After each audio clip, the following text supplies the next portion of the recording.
All right, welcome to Hoops Tonight, presented by FanDuel here at The Volume. Happy Monday, everybody. I hope all of you guys had an incredible weekend. Going to keep it real simple today. We're going to break down 4 games from last night. Warriors, Kings, Sixers, Jazz, Cavs, Timberwolves, and Lakers, Nets. And then just so you guys know the schedule the rest of the week, tomorrow night, live on AMP after Grizzlies, Pelicans. It'll be on YouTube later in the night.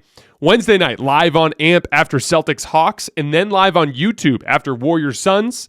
Thursday, we'll be doing our bi-weekly Power Rankings show. That will also be live on AMP. That's our second edition of Power Rankings of the year. And then we'll have one last video breakdown on YouTube sometime during the day on Friday. You guys know the drill. Before we get started, subscribe to the Volume's YouTube channel so you don't miss any more of our videos. Follow me on Twitter at _JasonLT so you guys don't miss any show announcements, as well as any footage breakdowns that I do. And then last but not least, if for whatever reason you guys missed one of these videos and you can't get back over to YouTube to finish them, you can find them wherever you get your podcasts under Hoops Tonight. All right, let's talk some basketball. So, Kings win 122-115.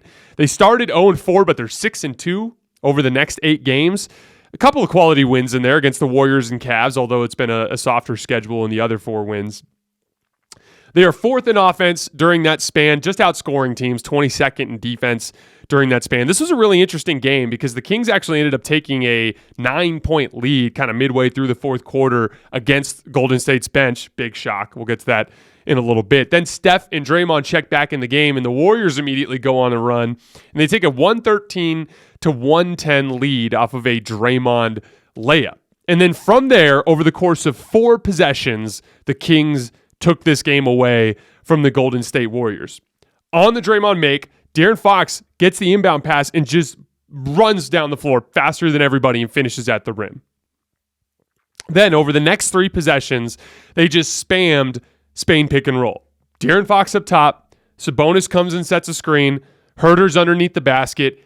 As Fox and Sabonis are working downhill, Kevin Huerter relocates to the top of the key. We've talked about that specific play a bunch over the course of the last few months on the show, so I'm not going to get into those details right now, but that's what they were running, and they got 3 baskets and 3 stops, and then the game was over. On the first one, they ended up getting on a switch, Sabonis on Lamb underneath the basket. Draymond was guarding Fox on the right wing. Draymond just abandoned Fox to go help on Sabonis, which he needed to do. The kick-out pass came to Fox, and he knocked down a 3, which, by the way, De'Aaron Fox is shooting 54% on catch-and-shoot threes this year. On the second play, Clay actually got over the screen and cut De'Aaron Fox off, and it actually turned into an ISO, but De'Aaron Fox just went to his patented little leaning back fadeaway pull-up 2, and he knocked that down, which, by the way, De'Aaron Fox is shooting 49% on pull-up 2s this year. So a couple of bread-and-butter plays there that led to high-quality shots that they knocked down. And then on the third one,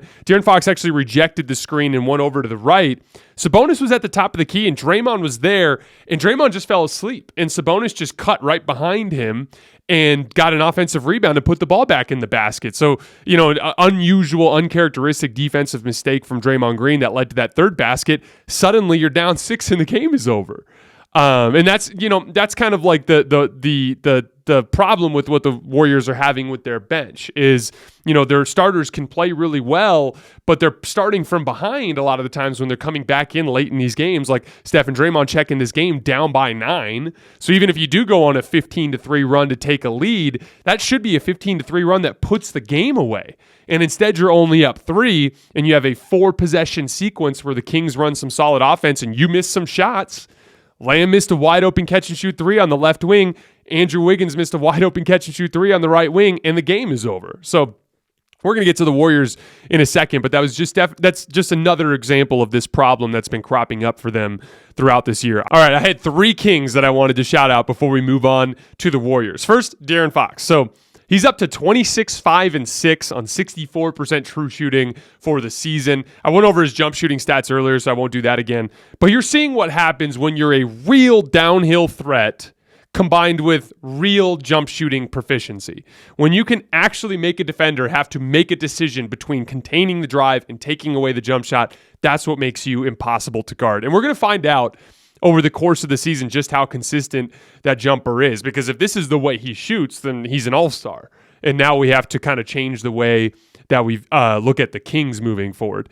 Sabonis, just classic Sabonis game, just bullying everywhere for post position and rebounding position. Had a bunch of offensive rebounds in this game, critical ones too at the end of the game. He's so good at using pump fakes and body angles and his strength, because he's one of the biggest and strongest players on the floor, to find openings and score below the rim despite not being a great athlete. Then obviously he's always been a great passer, did a great job passing out of the post, out of the short roll, even face-up situations, just grabbing and ripping through to his left and then kick into shooters when guys step over to help. And then Keegan Murray, this was his second 20-point game as a pro. You guys know I wanted them to take Jaden Ivey. I just thought he had higher upside. But I understood the Keegan Murray pick. What he represents is the perfect type of dude that you love to have around your stars. A 6'8 wing that can guard up and down a position and that can shoot the basketball and do some stuff attacking closeouts. And he's already really good at those things. This, if you're a young basketball player, especially one that wants to be a good shooter, he's a good guy to watch in terms of his footwork and the way that he establishes his base before the ball gets to him or before he rises up into a shot. So in spot-up situations, it's as simple as just already being crouched down in a shooting position. But in movement possessions, it's moving low and having a nice strong base so that when you catch, you can just go straight up instead of having to dip or do anything crazy to establish your base. There was one play in particular in this game that I want you guys to look up if you're a young basketball player who's trying to be a shooter. He started in the left corner, and he came off of basically a double wide pin down and shot a catch and shoot three at the top of the key. And on the play, look at how low he's running. He's running so low to the ground that when he needs to turn that right foot around and elevate, his legs are already prepared to take on the strength it takes to establish a balanced base off of the move because he's moving low. Watch him in his spot-up situations, he's waiting low. Watch him in his movement situations, he's moving low. He's establishing his base before he gets the basketball, which just quickens his release, which buys you time to get shots off. And he made countless important shots in this game. All right, let's talk about some Warriors. So they were up 198 in this game when a bench lineup of Andrew Wiggins, Jordan Poole, Kevon Looney, and Dante DiVincenzo and Anthony Lamb gave up a 7-0 run. And then Steph checks back in the game, and they immediately go on a 15-3 run. And by the way, Steph was great in this game. They were doubling and trapping him all over the floor, just making the right plays. Draymond Green, by the way, continues to be so highly underrated with what he does offensively for the Warriors, making reads out of the short roll. And especially in games like this, when Steph is getting double teamed, that's when you see it. Right when he checked in, there was a really nice, kind of a cross screen action with Draymond out of the left block that got him a three in the right corner. Then he had a nasty isolation, a step back three with his left hand on Davion Mitchell on the right wing. But you go on that 15-3 run, you take a 113-110 lead, and then 4 possessions cost you the game, which we went over earlier. I'm not going to go over again, but that's it. 4 possessions. And that's the problem that the Warriors are having right now. Their bench is making it so that their starting unit has an incredibly tiny margin for error. A 15-3 run, like the one that Steph and Draymond went when they checked in the middle of the fourth quarter, that should put teams away. That should end games. And instead, it's leaving it, lingering in a range where you can have a sequence where one team executes really well for 3 or 4 possessions in a row, and you end up losing. They lost the non-Steph minutes by 7 points in this game. They lost the game by 7 points. That's it. It's I'm not going to talk too long about that tonight because I've done that so many times over the course of the last couple of weeks, but their bench continues to be a legitimate problem. You can't keep bringing in your starters with a deficit or losing the advantage that you gained during the earlier stretches of the game. You guys know where I stand. I would trade a couple of the young guys for a veteran wing to bolster the bench, but my guess is they're going to wait a lot longer before they decide to do anything like that. One last guy I want to talk about with the Warriors, Jordan Poole's having a pretty rough stretch of basketball. His last 6 games, 13 points, 2 rebounds, 3 assists, 35% from the field, 21% from 3, 23% on pull-up jumpers, 10 for 18 at the rim, 24 turnovers to just 20 assists, and he continues to be really bad on the defensive end of the floor. I misquoted one stat there. He's 31% from 3, but really not shooting well, not taking care of the basketball, not creating shots for his teammates, and struggling on the defensive end of the floor. And I thought he really struggled during that 7-0 run that I referenced earlier, the one where Sacramento ended up taking a 9-point lead in the fourth quarter. He took a bad, quick pull-up three in transition that wasn't a great look and kind of felt like a bad momentum shot that continued to further the run for Sacramento. And then the end of the run, he took a bad contested three out of the deep corner in the left. And like he held onto the ball for a long time instead of trying to get something else going. He stood there in the corner for a while and ended up just jacking up a shot. And the problem with corner threes is they typically lead to long rebounds. And when they go long, they're always funneling back towards the other way, right? Because of the backboard. And when you take a corner three, you're a defensive player that is as far as you could possibly be away from your own basket. And it always leads to transition opportunities. Jordan Poole missed a three out of the left corner. De'Aaron Fox ran out and got a layup. Now you're down 9. Jordan Poole is not going to be traded, obviously. So he just needs to get back on track offensively to help that bench unit. All right, Sixers Jazz. So the Sixers win 105-98. Joel Embiid, 59 points, 11 rebounds, 8 assists, 7 blocks, and he was plus 25 in a 7-point win. His perimeter shot was really going in last night. It's really been going in all season. Utah tried everything. Olynyk had no chance. He worked Kessler Edwards with like the Rondo fake. In the first half, he abused Rudy Gay a little bit in the second half. Lauri Markkanen, he scored against him. He was hitting shots over Jared Vanderbilt. There's just nothing they could do with him.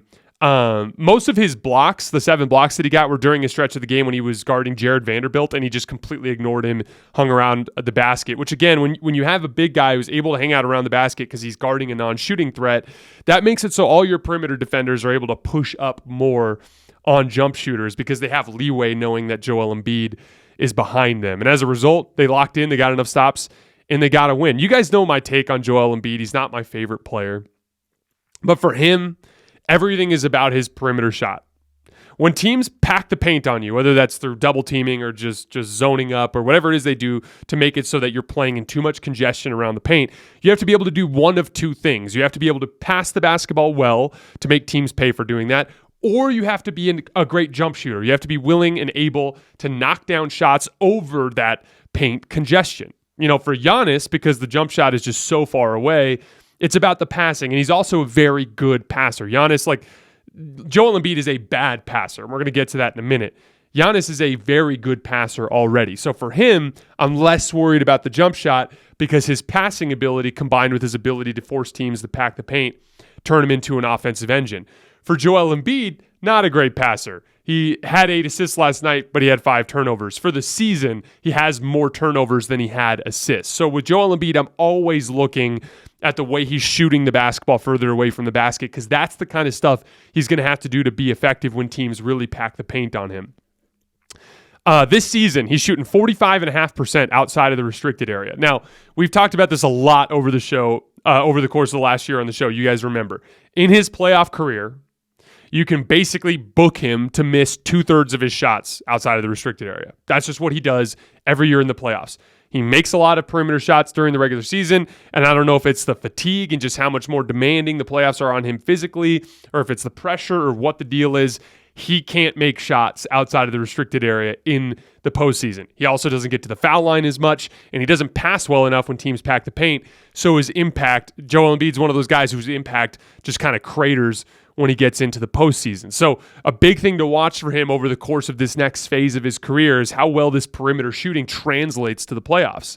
And if he can get that, if he can have a long playoff run where he shoots this well, it'll lead to team success, and then he'll start entering into those conversations of those who are considered the best players in the world, which right now I don't think he is. I think Joel Embiid is clearly outside of that conversation.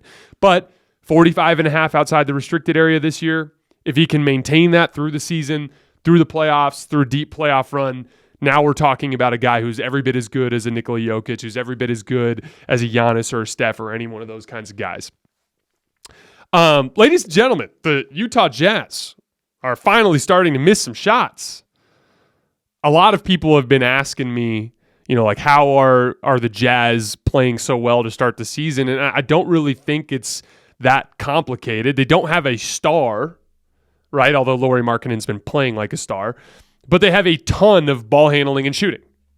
and they like to share the basketball. So it's like a classic concept of, they're running a ton of high pick and roll, but their screeners are guys that can shoot, so they're picking and popping, which renders most drop coverage is useless, right? So they're playing teams out of drop coverage, or they're shooting teams out of drop coverage, and they have such a high, they have so many shooters, ball handlers, and guys who are willing to make the extra pass that they're just generating a ton of jump shots. They're knocking them things down, and they're top 5 in the league in assists because they're sharing the basketball.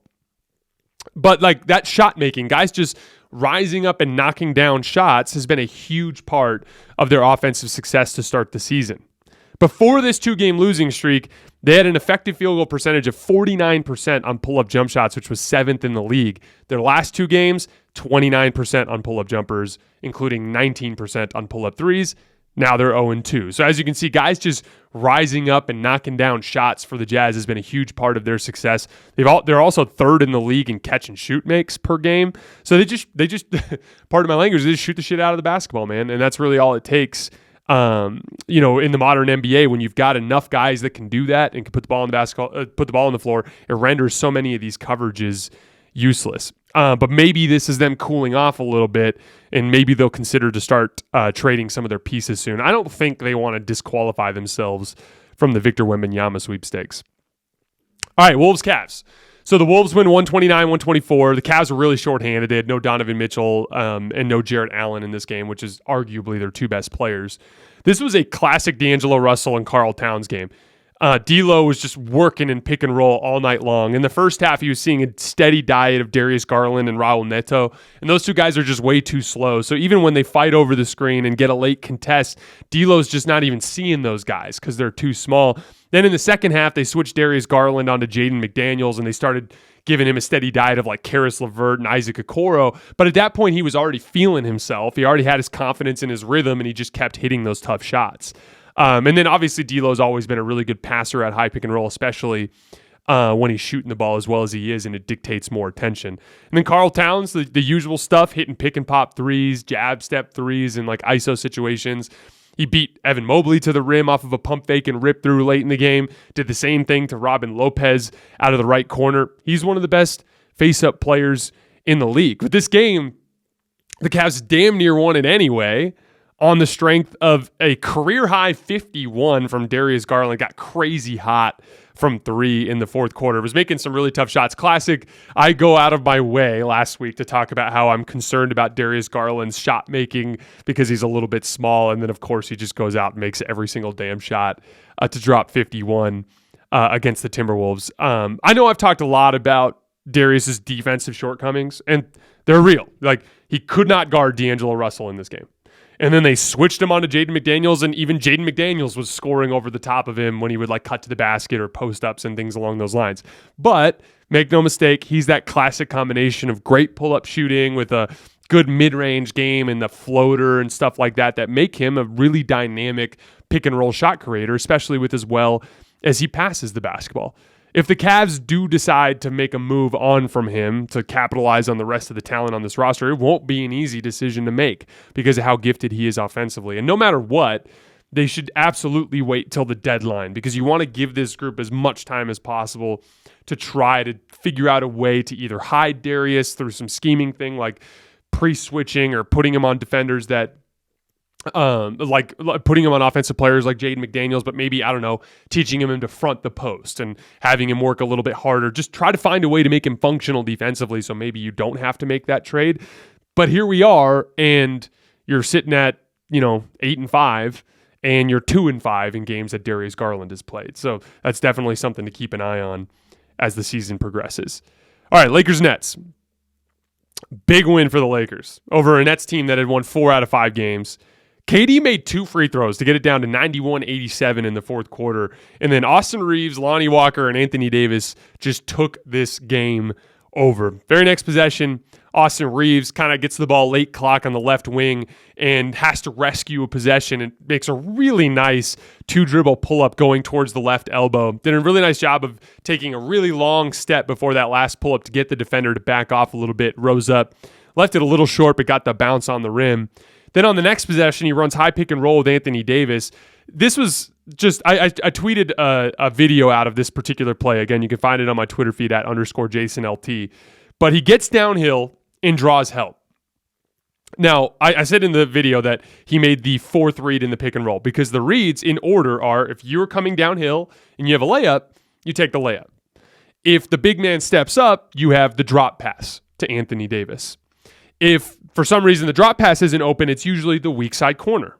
But on this play, Patty Mills dropped out of the weak side wing to the weak side corner, so the fourth read was the weak side wing. And literally, Austin gets downhill, palms the ball with one hand and elevates, then switches the ball to his left hand and throws like a hook pass around the help defender that hits Lonnie Walker wide open on the right wing for a three. Really, really impressive piece of high-level playmaking from Austin Reeves at a pick and roll. Then these were the next four possessions. Lonnie Walker started spamming the pick and roll with Anthony Davis. He gets downhill, misses a layup, Anthony Davis tip slam. Lonnie Walker gets downhill and does a pullback dribble, gets a ton of separation, knocks down a 15-foot jump shot. Then he gets downhill and actually makes the layup. And then he missed another one of those pullback jumpers, but Anthony Davis had Royce O'Neal on him and just went right up and dunked it in on the tip. So, 4-point game. KD makes a couple free throws. We're heading towards another Lakers collapse. And then Austin Reeves, Lonnie Walker, and Anthony Davis just took this damn game over. And then on the other end of the floor, the Laker defense, I said, is real, and I believe that truly. It was real. You could see it on tape. They were stopping good offenses. Then they started 0-5, and those dudes quit. And I don't blame them. They weren't winning. You want to be rewarded for your action. And over the course of the last 2 weeks, their defense was awful.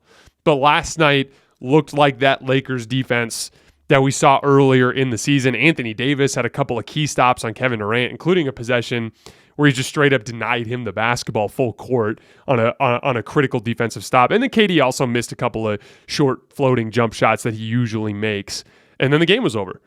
Anthony Davis. So, first time scoring 30 points in a game since February 3rd, which was last season. First time scoring 37 in a game since May 9th of 2021. That's how uncommon that dominant performance from Anthony Davis was. Absolutely dominant on the offensive glass. He had 10 offensive rebounds.